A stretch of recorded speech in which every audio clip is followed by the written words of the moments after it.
Hi hello everyone, कैसे हो सभी भाई? फाइन होंगे, बढ़िया होंगे और ढेर सारे मजे के साथ होंगे। स्टार्ट करते हैं आज की इस वीडियो को। पिछली वीडियो में हमने अपनी हिस्ट्री का चैप्टर नंबर 4 उठा रखा था। चैप्टर का नाम था हमारा traders, nomads and settled communities. ठीक, तो इस चैप्टर का सबसे पहले जब हमने कल वाली वीडियो स्टार्ट की थी तो हमने एक ओवरव्यू लिया था इसके भाई साहब, इसके नाम से इस चैप्टर के बारे में थोड़ा समझने का ट्राई किया था। ठीक, और फिर हमने इस चैप्टर को फाइनली स्टार्ट किया था। चैप्टर स्टार्ट किया तो चैप्टर स्टार्ट करते से हमने सबसे पहले एक सिनेरियो देखा। सिनेरियो क्या था कि जिस जिस तरह से टाइम्स चेंज हो रहे थे उस उस तरह से मॉडर्न सिविलाइजेशन बढ़ती जा रही थी, लेकिन कुछ कम्युनिटीज ऐसी थी जो उस मॉडर्न सिविलाइजेशन के साथ खुद को अडॉप्ट नहीं कर पा रही थी और उस मॉडर्न सिविलाइजेशन से कुछ टाइम पीछे चल रही थी। ठीक, उन्हीं कम्युनिटीज को जो मॉडर्न टाइम से पीछे चल रही थी उन्हीं कम्युनिटीज को कहा गया ट्राइब्स। ठीक, ऑल ओवर द कंट्री, पूरे कंट्री में, पूरे इंडिया में अलग अलग ट्राइब्स अलग अलग जगहों पर रहती थी। उनके हमने कुछ के नाम जाने, जैसे गोंड्स। ठीक, ट्राइब्स, तो ऐसे कुछ ट्राइब्स के नाम जाने। असम में कौन रहते थे, उड़ीसा में कौन रहते थे, इन कुछ ट्राइब्स के नाम जाने। ठीक, फिर हमने देखा कि एंशियंट टाइम्स में ट्राइबल्स अपनी हिस्ट्री नहीं लिखा करते थे क्योंकि वो दुनियादारी से पीछे रहते थे, तो अपनी हिस्ट्री लिखा नहीं करते थे। इसकी वजह से एंशियंट टाइम्स में उनके उतने ज्यादा रिकॉर्ड्स अवेलेबल नहीं है, लेकिन उनका जो रिच कल्चर था उसके जो एविडेंसेस है आज, उसके बेसिस पे जो प्रेजेंट डे हिस्टोरियंस हैं वो ट्राइबल कम्युनिटीज के बारे में अब लिखने लगे हैं, उनके बारे में डिफाइन करने लगे हैं। ठीक, ये चीज हमने कल देखी थी, आज हमको स्टार्ट करना है आगे से। ठीक, लेट्स कंटिन्यू।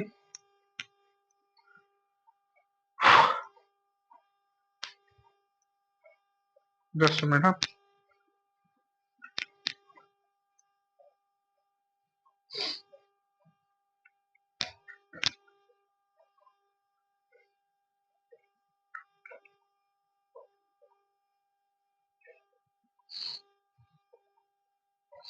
कहाँ थे?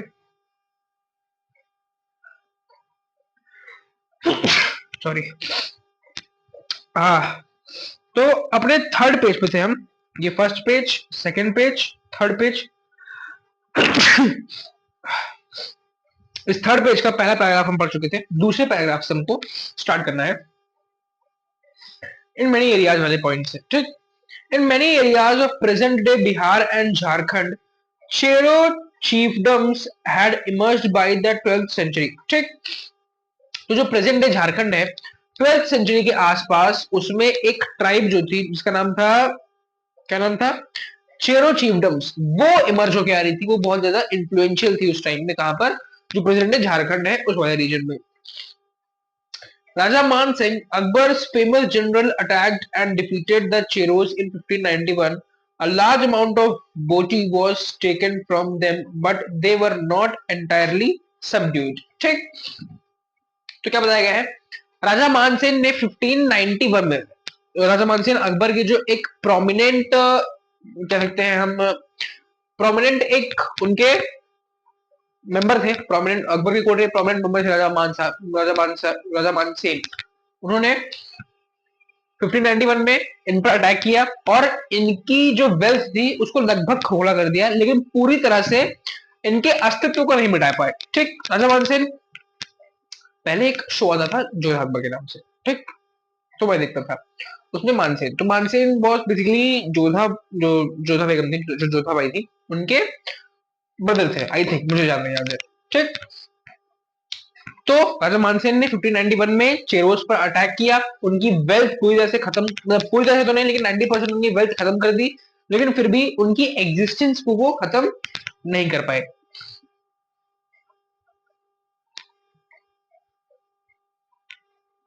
Under Aurangzeb, Mughal forces captured many Chero fortresses and subjugated the tribe.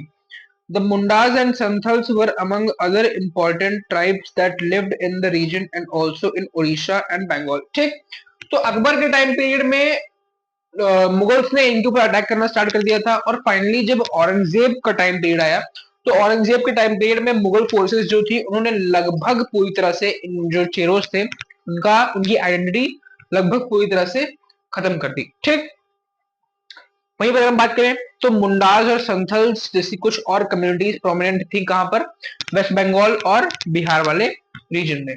ठीक। The Maharashtra Highlands and Karnataka were home to Kolis, Berats and numerous others. Kolis also lived in many areas of Gujarat. ठीक।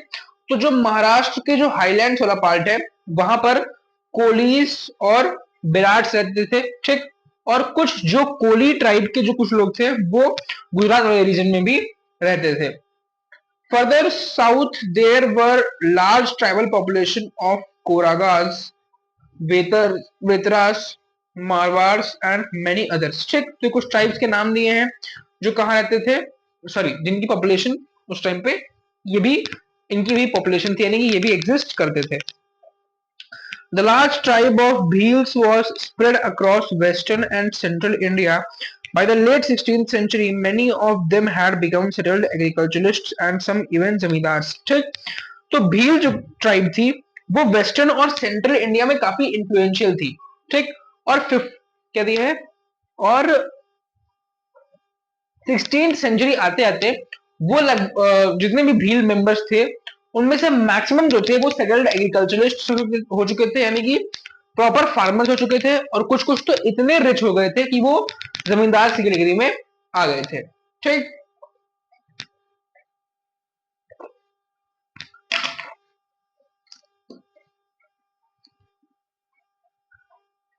Next topic है how nomads and mobile people lived. ठीक। Topic है how nomads and mobile, mobile phone call वाला नहीं, mobile दूसरी चीज होती है, पीपल लिव। मोबाइल भी लगभग नोमैड्स की तरह ही होते हैं क्योंकि ये भी अपनी लिविंग के लिए एक जगह से दूसरी जगह ट्रैवल करते हैं। ठीक। Nomadic pastoralists moved over long distances with their animals. They lived on milk and other pastoral products. ठीक। तो जो नोमैडिक पैस्टरलिस्ट थे, यानी कि जो अपने पैस्चर को लेकर, अपने गाय भैंसों को लेकर एक जगह से दूसरी जगह ट्रैवल करते थे, वो बेसिकली किस चीज पर डिपेंडेंट रहते थे, वो जितने भी पैस्चर प्रोडक्ट्स होते थे जैसे मिल्क, घी, पनीर, इस पे डिपेंड करते थे। ठीक। तो जो उस टाइम पे नोमैड्स पनीर खाते थे, आज हम हमको हफ्ते में 2 हफ्ते में कहीं एक बार मिलता है। देख रहे हो गरीबी, देख रहे हो कितनी बढ़ गई है। Okay, where we were, they also exchanged wool, ghee, etc. with settled agriculturists for grain, cloth, utensils and other products. ठीक। और ये कहीं ना कहीं ट्रेड में भी एंटर कर चुके थे। क्यों? क्योंकि ये घी, मिल्क, पनीर ये सब प्रोड्यूस करते थे, तो जो सेटल्ड एग्रीकल्चरिस्ट थे उनसे ये एक्सचेंज करते थे कि उनको ये घी, पनीर, मिल्क ये सब देते थे, और उनसे यूटेंसिल्स यानी बर्तन, बर्तन हो गया, ग्रेन्स हो गया, ये सारी चीजें उनसे वो लिया करते थे उसके बदले में। ठीक। दो फिगर्स दी हैं, फिगर 2 और फिगर 3। फिगर 2 है Bhils hunting deer by night. देखो ये दो फिगर्स दी हुई है इधर, फिगर 2 ये है, फिगर 3 ये है। ठीक। तो ये जो पहली फिगर है ये क्या शो कर रही है, दिख रहा है ना, ये देखो जो पहली फिगर है वो ये शो कर रही है कि भील्स किस तरह से हंटिंग करते थे ओवरनाइट। ठीक। और figure 3 a chain of mobile traders connected. ठीक। और ये यहाँ पे बताया गया है कि किस तरह से लोग एक दूसरे पे इंटरडिपेंडेंट थे, जो ट्रेडर्स थे वो। They bought and sold these goods as they moved from one place to another, transporting them on their animals. ठीक। तो वो एक चीज के बदले में, एक गुड के बदले में दूसरे गुड का एक्सचेंज करते थे, और उनके साथ एक जगह से दूसरी जगह अपने एनिमल्स के साथ ट्रेवल करते थे। The Banjaras were the most important trader nomads. Their karma was called Tanda. Sultan Alauddin Khilji used the Banjaras to transport grain to the city markets. ठीक। तो इन्हीं पैस्चरिस्ट नोमैड्स जो थे उनकी एक जो सबसे इंफ्लुएंशियल जो ग्रुप था वो था बंजारास का। ठीक। बंजारास जो वो बहुत एक इंपॉर्टेंट ट्रेडिंग कम्युनिटी थी इन पैस्चरल नोमैड्स की। ठीक। वो एक जगह से दूसरे जगह ट्रेवल करते थे। ठीक। और उनका जो कॉन्वॉय होता था, ठीक, या फिर कारवा कह सकते हैं, तो बंजारास का जो कारवा होता था, बंजारास का जो कारवा होता था उसको पहले क्या कहा था, टांडा। एमसीक्यू में या फिर वर्ड में पूछा जा सकता है, तो इसको ध्यान रखना। ठीक, हमारे यहाँ, मैं यूपी से हूँ, ठीक, हमारे यहाँ एक जगह है टांडा, वहां पे इलेक्ट्रिसिटी प्रोड्यूस होती है, मतलब यूपी का इलेक्ट्रिसिटी हब है वहां पे, वहां से पे इलेक्ट्रिसिटी प्रोड्यूस होती है। मैं गया हूँ भाई साहब, जो जन्नत दिखती है रात के टाइम पे, क्योंकि वहाँ पे बहुत सारी लाइटिंग्स होती हैं और अलग अलग मशीन लगी होती हैं, तो मजा आता है देख के, मतलब। ठीक है, हाँ, तो उनका जो कॉन्वॉय होता था उसको टांडा कहा जाता था। और बेसिकली अलाउद्दीन खिलजी के बारे में पढ़ा था चैप्टर नंबर 3 में, जो खिलजी डायनेस्टी के रूलर थे। तो अलाउद्दीन खिलजी इन बंजारास का यूज करते थे ट्रांसपोर्टेशन के लिए, क्योंकि बंजारास एक जगह से दूसरी जगह ट्रेवल करते थे, तो अलाउद्दीन खिलजी इनके साथ गुड्स को भी एक जगह से दूसरी जगह ट्रांसपोर्ट करवा देते थे। इसके चलते वो इनको as a medium of transport use करते थे। ठीक, Emperor Jahangir wrote in his memories that the Banjaras carried grain on their bullocks from different areas and sold it in towns. They transported food grain for the Mughal army during military campaigns. ठीक, तो जहांगीर ने अपनी जो जहांगीर ने अपनी history लिखी, उसमें उन्होंने बंजारास के बारे में मेंशन किया है कि बंजारास जो होते थे बेसिकली बंजारास जो होते थे वो एक जगह से दूसरी जगह ट्रेवल करते थे ग्रेन्स को अपने एनिमल्स के साथ लेकर, और मार्केट में सोल्ड करते सेल करते थे। ठीक, और जब भी मुगल्स की किसी दूसरी डायनेस्टी के साथ फाइट होती थी, तो मुगल्स के लिए फूड ट्रांसपोर्ट करने का भी काम करते थे, मुगल्स आर्मी के लिए, मुगल आर्मी के लिए। With a large army there could be 1 lakh bullocks carrying grain. ठीक, तो 1 लाख बुलक्स के साथ लगभग वो ग्रेन्स कैरी करते थे।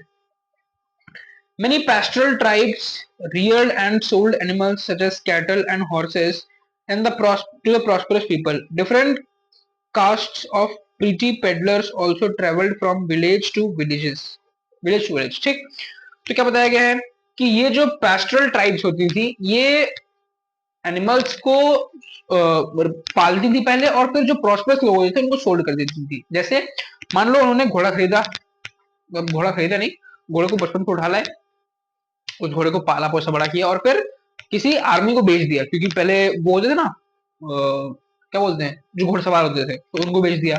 ठीक, रिच पीपल को बेच दिया, तो वो काम करते थे। They made and sold wares such as ropes, reeds, straw, matting, and coarse sacks. Sometimes mendicants acted as wandering merchants। ठीक, तो ये लोग बेसिकली क्या करते थे, ये लोग गुड्स भी प्रोड्यूस करते थे, जैसे रोप्स बना देते थे और मैट्रेसेस डिजाइन कर देते थे, मैट्रेस बना देते थे, तो ये सारा काम करते थे ये लोग।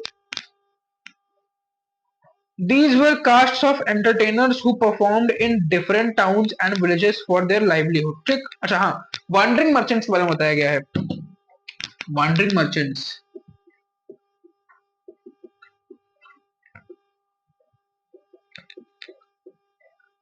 भाई ये क्या नई चीज है।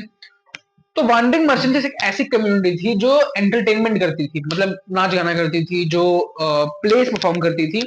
तो वॉन्डरिंग मर्चेंट्स के बारे में बताया गया है कि वॉन्डरिंग मर्चेंट्स वो लोग थे जो डांस करते थे, सॉन्ग्स गाते थे और प्लेस परफॉर्म करते थे, वो भी एक जगह से दूसरी जगह ट्रैवल करते थे अपने हुनर को लेकर। ठीक, ठीक, आज बस इतना, यही तक रखेंगे। नेक्स्ट टॉपिक होगा हमारा changing society, new caste and hierarchies. इसको कल उठाएंगे, लेकिन उससे पहले यहाँ पर द बंजारास, ये जो क्रोकोडाइल की फोटो दी हुई है, ठीक, इसके ऊपर आओगे तो ये बंजारास के बारे में कुछ बताया गया है। तो एक क्या बताया गया है कि पीटर मुंडी एक इंग्लिश मैन थे, वो इंडिया में आते हैं और वो बंजारास को देखते हैं, तो बंजारास के बारे में बताते हैं। ठीक, एक ओवरव्यू ले लो क्या है, बस पढ़ लेना उसको, मैं बता देता हूँ कि उन्होंने क्या लिखा। उन्होंने लिखा कि जब वो बंजारास के मुझे उन्होंने देखा कि बंजारास का एक कॉन्वॉय चल रहा था, उसमें बहुत सारी फैमिली होती थी बंजारास की, लगभग 1000 मेंबर्स तो उसमें होते थे। बहुत सारे बुलक्स को कैरी करते थे अपने साथ। ठीक, बुलक्स पे ग्रेन्स होते थे जो वो सोल्ड करने ले आते थे। ठीक, तो ये सारी चीजें उन्होंने डिफाइन करके रखी है अपने, जो उन्होंने लिखा। ठीक, तो आज के लिए बस इतना ही, मिलते हैं नेक्स्ट क्लास में, तब तक अपना ध्यान रखो, मुस्कुराते रहो।